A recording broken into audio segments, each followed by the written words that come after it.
¿por qué habría de importarnos la reforma eléctrica? ¿Qué implica la reforma eléctrica para la competitividad del país? Bueno, en primer lugar, presiona las finanzas públicas porque eleva los costos de la energía eléctrica por la razón que la CFE produce energía eléctrica más costosa que sus contrapartes privados. En un momento entraré en más detalles de ello. En segundo lugar está la parte medioambiental. La CFE no tiene energías renovables y si uno ve su plan de negocios 2021-2024, no hay en su cartera de proyectos ambiciosos que permitan pensar un cambio de trayectoria en este sentido. Así es que en el fondo la reforma lo que hace es apostar a los combustibles fósiles. Por otro lado está una parte altamente preocupante que es la retroactividad de las inversiones. Este atentado contra el Estado de Derecho, ¿por qué? Porque vuelve inviable la operación de los activos instalados en México de capacidad renovable. Y todo esto, en el fondo, limita las posibilidades de desarrollo y de crecimiento económico que se traduce en una menor competitividad del país.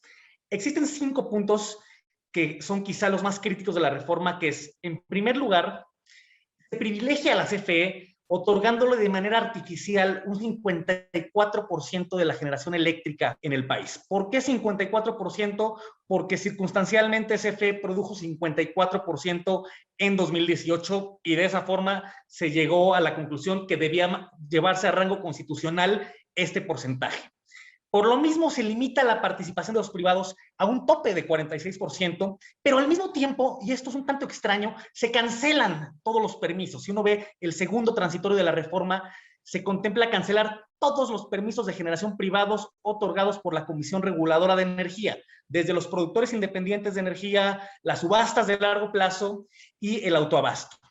Esto en el fondo se traduciría en mayores costos de generación, porque nada más para ilustrar este punto de forma muy breve, el costo promedio de generación en 2020 de Comisión Federal de Electricidad fue de 1,413 pesos por megawatt hora.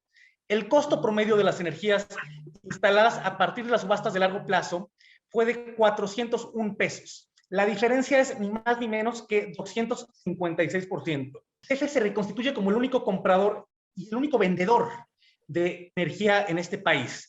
Es decir, se desaparece la separación horizontal que se generó en su momento para permitir que existiera competencia en el mercado de generación. Al ser CFE el jugador preponderante en la generación, al momento de la reforma era necesario fomentar la competencia y se crearon 6 canastas de centrales que fueron las subsidiarias de generación para que compitieran entre sí y compitieran con los privados. Eliminar esto, en los hechos, le regresa el monopolio de la generación a Comisión Federal de Electricidad. Y la separación vertical entre subsidiarias, que se separa a lo largo de la cadena de valor de la generación eléctrica, la transmisión, que son las torres que vemos en las carreteras, la distribución, que son los cables que llevan la energía a nuestros hogares, y la comercialización, que es quien nos factura la electricidad al usuario final. ¿Por qué importa esta separación? Porque los negocios de redes de la CFE, la transmisión y la distribución, no pueden discriminar entre generadores. Es decir, no pueden discriminar entre si un generador es parte de la CFE o si es un generador privado.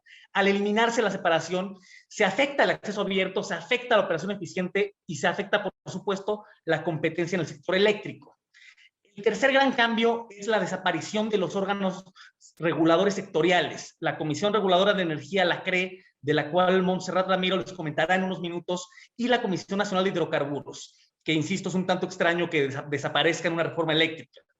Esto, por supuesto, es catastrófico para el mercado eléctrico porque, en el fondo, el jugador indispensable para que funcionen los mercados eléctricos es un regulador fuerte. Un regulador fuerte es un regulador independiente del Estado, pero también de los privados. Un regulador débil es un regulador fácilmente capturable.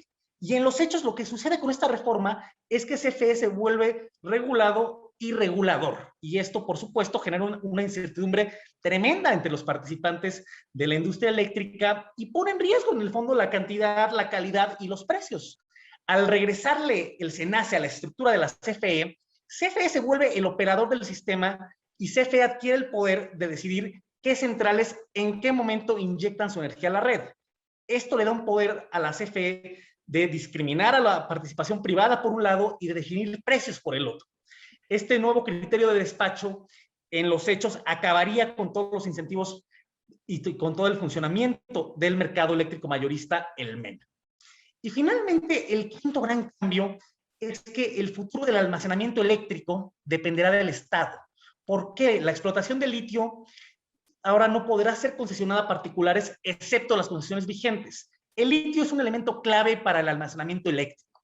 El litio tiene propiedades que lo hacen muy favorecedor para baterías, por ejemplo. Pensemos en las baterías de los aviones.